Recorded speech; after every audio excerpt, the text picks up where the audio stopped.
Friends, இன்றைக்கி நம்ம ஒரு சூப்பரான ஒரு ரெசிபி தான் பார்க்க போகிறோம். அது என்னென்னு பார்த்தீங்கன்னா, நம்ம வீட்டில் ஏதாவது கெஸ்ட் வந்தாங்க அப்படின்னா, நம்ம மட்டன் வாங்கியிருக்கோன்னா அதில் வெறும் மட்டன் குழம்பு மட்டும் வைக்கிறத விட ஒரே மட்டனை வச்சுட்டு நம்ம மட்டன் ரசம், மட்டன் குழம்பு, மட்டன் வறுவல்னு நிறையா ரெசிபி பண்ணலாம். அந்த ஒரே 1 kg மட்டனை வச்சுட்டு. ஸோ நான் அதுதான் இப்போ எப்படி பண்ணுறதுன்னு நான் உங்களுக்கு சொல்ல போகிறேன். வாங்க பார்க்கலாம். இப்போ நான் வந்து 1 கிலோ மட்டன் எடுத்திருக்கேன். மட்டன் பார்த்தீங்கன்னா நல்லா சின்ன சின்ன பீஸஸாக நான் கட் பண்ணிக்கிட்டேன். இப்போ 2-3 தடவை நம்ம மஞ்சள் போட்டு நல்லா வாஷ் பண்ணி எடுத்து வச்சுக்கலாம். இப்போ நான் எங்கள் வீட்டில் சின்ன உரல் இருக்குது, நீங்கள் இதுலேயே கூட நசுக்கிக்கலாம், இல்லைன்னா அம்மியில் வச்சு தட்டிக்கலாம். ஒரு 4 சின்ன வெங்காயம், 4 பல்லு பூண்டு, அதே மாதிரி ஒரு டீஸ்பூன் சீரகம் மிளகு எடுத்துக்கோங்க. இதை வந்து இந்த உரலில் கொஞ்சம் கொஞ்சமாக நீங்கள் தட்டி எடுத்துக்கலாம். இது பார்த்திங்கன்னா நம்ம மட்டன் ரசம் வைக்க.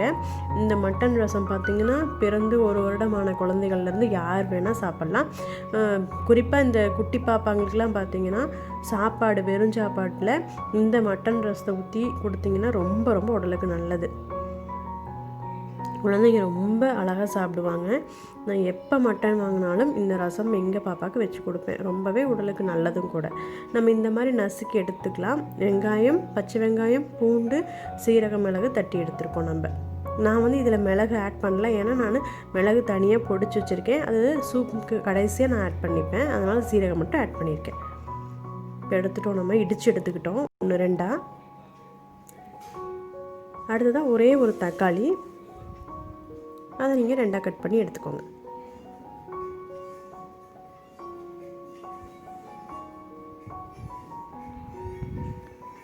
இப்போ பார்த்தீங்கன்னா நம்ம குக்கரை எடுத்துக்கலாம். குக்கரில் ஸ்டவ் ஆன் பண்ணி வச்சுக்கோங்க. நம்ம வாஷ் பண்ணி வச்சுருக்கிற மட்டன் பீசஸை இதில் ஆட் பண்ணிக்கோங்க. நான் சின்ன சின்னதாக கட் பண்ணி வச்சுருக்கேன் மட்டன் பீசஸ்ஸு.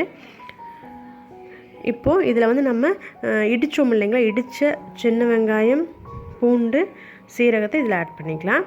கூடவே பார்த்திங்கன்னா அரிஞ்ச தக்காளியும் எடுத்துக்கலாம். கொஞ்சமாக தண்ணி ஆட் பண்ணிக்கோங்க. இதோட கொஞ்சம் மஞ்சள் தூள் ஆட் பண்ணிக்கணும்.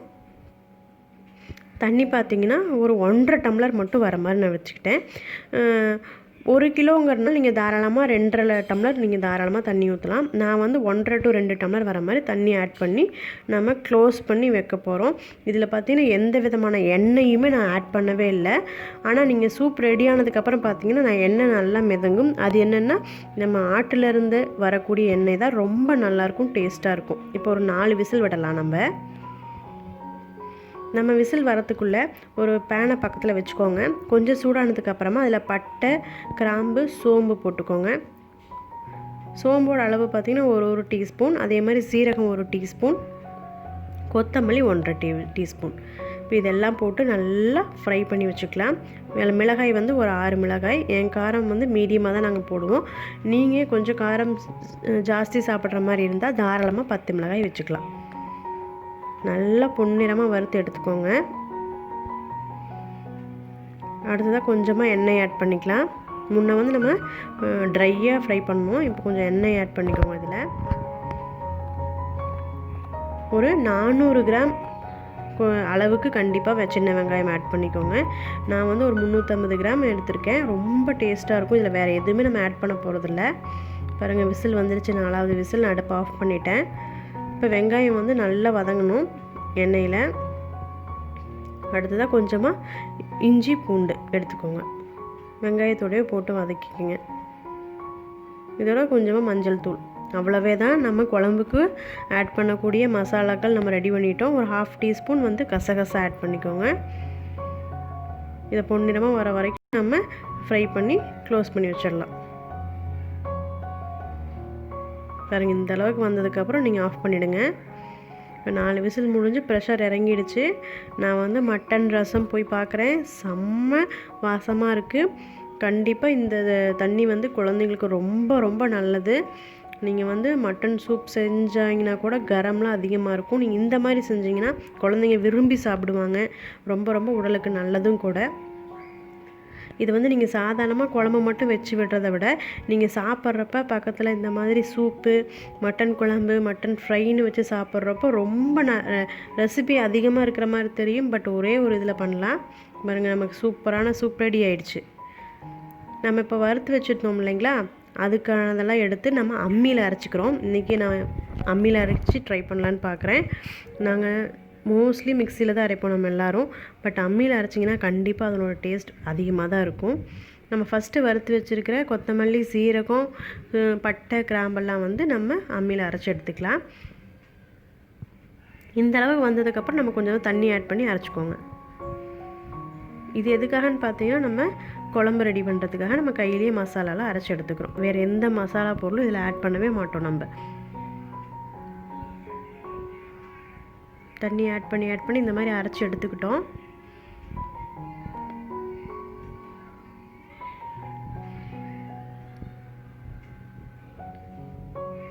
இந்த மாதிரி அம்மியில் அரைச்சி செஞ்சிங்கன்னா ரொம்ப ரொம்ப டேஸ்டியாக இருக்கும்.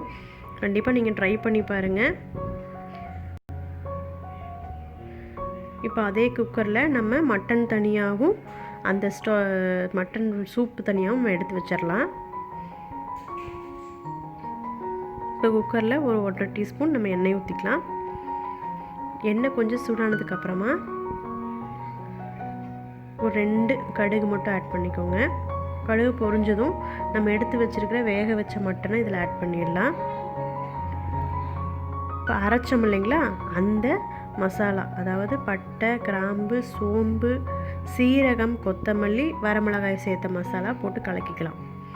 இது கொஞ்ச நேரம் வெந்துட்டுருக்கட்டும். நம்ம உப்பு ஆட் பண்ணி கொஞ்சம் வேக வைக்கலாம். நல்லா கலந்து விட்டுட்டு வேக விடுங்க. அதுக்குள்ளே நம்ம தாளித்த வெங்காயமும் இஞ்சி பூண்டு இதை எடுத்து நம்ம அம்மியில் அரைச்சிக்கலாம். நீங்கள் அதை சிம்மில் வச்சுட்டு வந்துட்டிங்கன்னா நீங்கள் அரைச்சி எடுக்கிறதுக்கு ஈஸியாக இருக்கும்.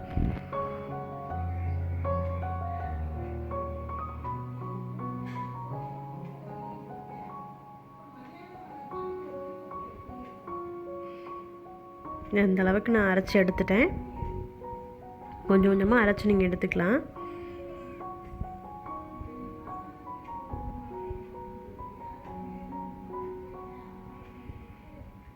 இங்கே பார்த்தீங்கன்னா நம்ம மசாலா முன்னே ஆட் பண்ணதோட நல்லா மட்டன் வந்து கலந்துருக்கு. உங்கள் கலரை பார்த்தீங்கன்னாவே தெரியும். இதோடு நம்ம இப்போ அரைச்ச வெங்காயம், இஞ்சி பூண்டு கலவையும் இதோட ஆட் பண்ணிக்கலாம். எல்லாம் சேர்ந்து நல்லா கலந்து விடுங்க.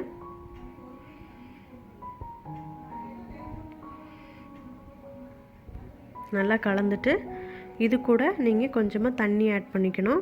தண்ணியும் ஆட் பண்ணிக்கணும். அடிஷ்னலாக நீங்கள் அந்த மட்டன் ரசம் எடுத்து வச்சுருக்கீங்களா, அது நமக்கு தேவையான அளவுக்கு எடுத்துகிட்டு மிச்சம் இருக்கிறது இதிலே ஆட் பண்ணிட்டிங்கன்னா ரொம்பவே டேஸ்ட் இருக்கும்.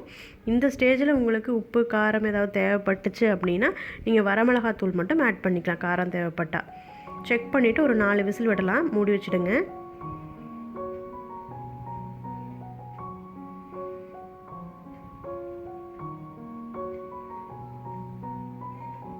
இப்போ 4 விசில் ஆயிடுச்சு. நான் இப்போ ஓப்பன் பண்ணி காட்டுறேன். பாருங்கள், ஒரு சூப்பரான மட்டன் குழம்பு ரெடி ஆயிடுச்சு. நீங்கள் ஆல்ரெடி மட்டன் ரசம் எடுத்து வச்சுருக்கீங்க. இப்போது மட்டன் குழம்பும் சூப்பராக கம்மன்னு ரெடி ஆயிடுச்சு. நம்ம அம்மியிலே அரைச்சி வச்சுருக்கோம். ரொம்ப ரொம்ப டேஸ்டியாக இருக்கும். கண்டிப்பாக நீங்கள் ட்ரை பண்ணி பார்த்தீங்கன்னா நீங்களே சொல்வீங்க. இப்போ இதை ஒரு பாத்திரத்துக்கு நம்ம ட்ரான்ஸ்ஃபர் பண்ணிடலாம். பாருங்கள், நல்லா பூ போல் வெந்திருக்கு மட்டன்.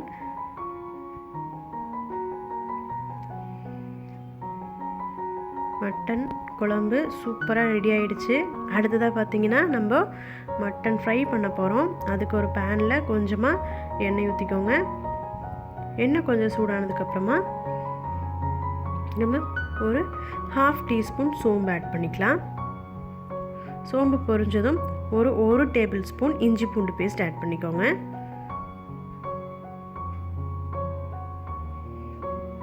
இஞ்சி பூண்டு பச்சை வாசம் போனதுக்கப்புறமா நம்ம குழம்புல இருக்கிற மட்டன் பீசஸ் இருக்கு இல்லைங்களா, அதில் 3/4 பாகம், அதாவது ஒரு 3/4 கிலோ பக்கமாக நீங்கள் இதில் எடுத்து போட்டுருங்க. மீதி ஒரு 1/4 கிலோ மட்டும் குழம்புல விட்டுட்டிங்கன்னா நீங்கள் குழம்பு ஊற்றுறப்ப பீசஸ் 1-2 வரும். அது ரொம்ப நல்லாயிருக்கும். மீதி எல்லாத்தையும் எடுத்து நம்ம மட்டன் ஃப்ரைக்கு யூஸ் பண்ணிக்கலாம்.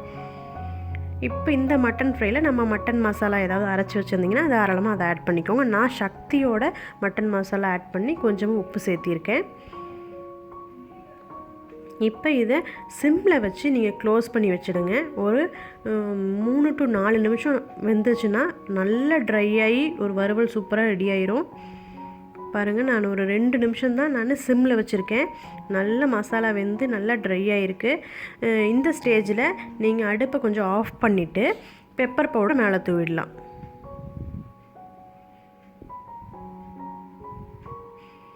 பெப்பரை தூவிட்டு நல்லா கலந்து விட்டுருங்க.